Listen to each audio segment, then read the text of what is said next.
All right, guys, Fern here, best hour of their day. I want to talk a little bit about toes to bar, and there's some intermediate stops here for those athletes who can get their toes to the bar, but they really struggle to keep the kip swing intact. And I want to give an alternative scaling option for those specific athletes. So we've got young Katie here, and I want to give you guys an example of what I'm talking about. So we've got these athletes that can get their toes to the bar, but their feet are going to fall straight down, and they have to start the kip swing over and over again. And what we're referring to is this. So go ahead and demonstrate that one for me real quick, Katie.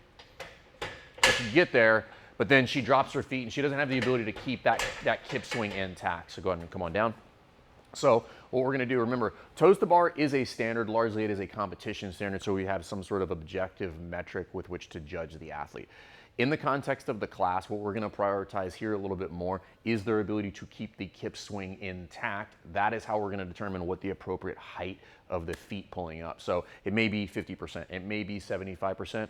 Here's a little tip for everybody. There is no magic in that range of motion. That just is an obvious stopping point. However, what I'm more concerned about is keeping intensity high. So we're gonna default to keeping the kip swing over potentially getting their toes to the bar. This is obviously not an absolute, but I find these to be a little bit more effective and helps people build capacity over time. So first thing I'm gonna have Katie do is she's just gonna get up onto the pull-up bar and she's gonna establish just a kip swing. So just show me a kip swing here, Katie.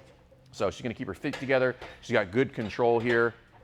Good, and then stop. Good. So from here, what I'm gonna do is we're gonna start establishing what an appropriate range of motion for her would be. What I'm gonna do is I'm gonna establish a target, and as we move forward, I'll just keep moving the target until one of two things happen. Either she gets her toes to the bar, and she is keeping the kip swing intact, or we get to a point where there's an obvious height as she goes through, at which point the kip swing falls apart. So here's how that would work. She's gonna get up onto the bar, she's gonna start with a kip swing. Good, and then what I'll do is I'll give her a target. So hit my hand, Katie, keep going. Good, she hits that twice, I'm good. I'm gonna move it up just a little bit more. Good, move it up just a little bit more.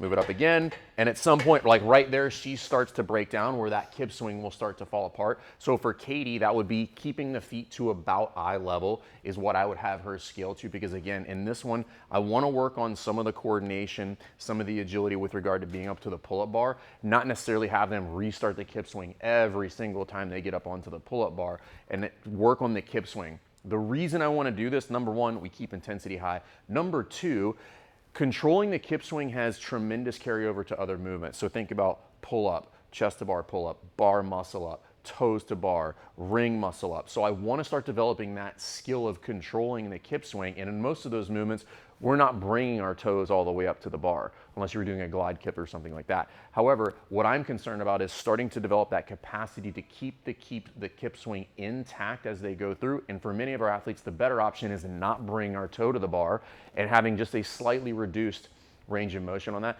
And for a lot of athletes, this is gonna help them build capacity over time, at which point they'll get to that end range and have control of the kip swing in a much faster time period. So try that one out. There's a lot of other options with regard to scaling the toes to bar, but I find this one to be very effective. If they've got the kip swing, they have the ability to hang from the pull-up bar, this can be a really good intermittent stop before getting the toes to the bar as they go through. So we'll see you on the next one.